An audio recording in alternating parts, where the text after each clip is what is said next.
இலங்கை அரசியலில் பழம் தின்னு கொட்டை போட்ட ரணில் விக்ரமசிங்கே சஜித் பிரேமதாசாவை ஒரு பெண்மணி எதிர்த்தார்.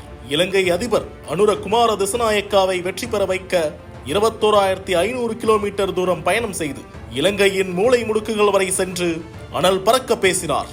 உங்களிடம் அரசியல் பின்புலம் இருக்கிறது, நீண்ட காலம் அதிகாரத்தில் திளைத்துள்ளீர்கள், பணம் செல்வாக்கு என அனைத்தும் இருக்கலாம், ஆனால் மக்கள் எங்கள் பக்கம் இருக்கிறார்கள். அதிபர் தேர்தலில் ஜெயிப்போம், நாடாளுமன்றத்தை கலைப்போம் என கர்ஜித்தார். அவர்தான் இன்று இலங்கையின் பிரதமராக பதவியேற்றுள்ள ஹரிணி அமரசூரியா. சாதாரண தேயிலை தோட்ட தொழிலாளியின் மகள் கல்வி கல்வி என்ற ஒற்றை முழக்கத்தை மட்டுமே முன்வைத்து இலங்கையின் அரியணையில் அமர்ந்த கதை சுவாரஸ்யமானது. 1970 ஆண்டு மார்ச் 6 கொழும்புவில் சாதாரண குடும்பத்தில் பிறந்தார் ஹரிணி அமரசூரியா.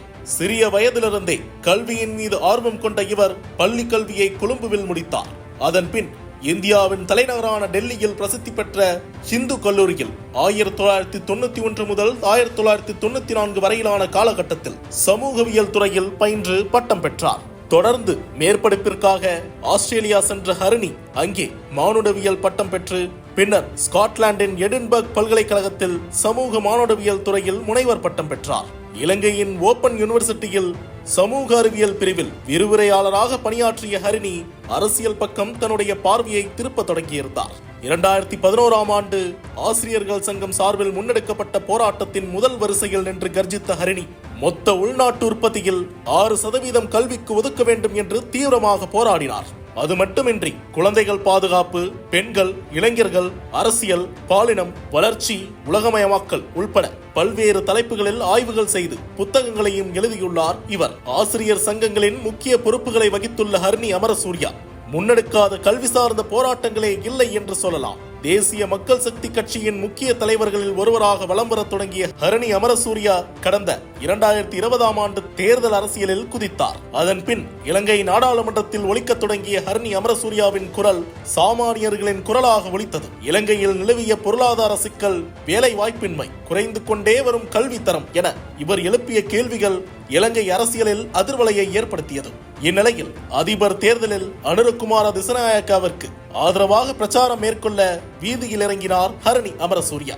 இலங்கையின் மூலை முடுக்குகள் எல்லாம் சென்ற இவர் சுமார் 21,500 கிலோமீட்டர் தூரம் பயணம் செய்தார். அதே நேரம் இலங்கை அரசியலில் வெற்றி தோல்வியை தீர்மானிப்பது 52% வாக்குகள் கொண்ட பெண்கள் தான். இதை நன்கு உணர்ந்திருந்த ஹரிணி அமரசூரியா பெண்களுக்கான பிரம்மாண்ட மாநாட்டை நடத்தி அனைவரின் கவனத்தையும் ஈர்த்தார். இந்நிலையில்தான் இலங்கை அதிபர் தேர்தல் ஒற்றை பெண்மணியாக அத்தனை பலங்களையும் எதிர்த்து நின்று அனுரகுமார திசநாயக்காவை வெற்றி பெற வைத்தார் ஹரிணி அமரசூரியா. அதைத் தொடர்ந்து தன்னுடைய வெற்றிக்கு காரணமாக இருந்த ஹரிணி அமரசூரியாவை இலங்கை பிரதமராக அனுரகுமார திசநாயக்கே அறிவித்த நிலையில் இன்று அவர் பிரதமராக பொறுப்பேற்றுக் கொண்டார். கல்வித்துறை அமைச்சர் பொறுப்பும் ஹரிணி அமரசூரியாவிற்கு வழங்கப்பட்டுள்ள நிலையில் தெற்காசிய நாடுகளில் எந்த அரசியல் பின்புலமும் இன்றி சாதாரண குடும்பத்தில் பிறந்து பிரதமர் பதவியை எட்டிய முதல் பெண் என்ற பெருமையை பெற்றுள்ளார் இவர். இச்சூழலில்தான் கடும் பொருளாதார நெருக்கடியில் சிக்கித் தவிக்கும் இலங்கையை புதிய பிரதமராக பொறுப்பேற்றிருக்கும் ஹரிணி அமரசூரியா மீட்பாரா, மீண்டும் இலங்கையை வளர்ச்சி பாதையை நோக்கி அழைத்துச் செல்வாரா என்ற எதிர்பார்ப்பு மக்களிடம் எழுந்துள்ளது.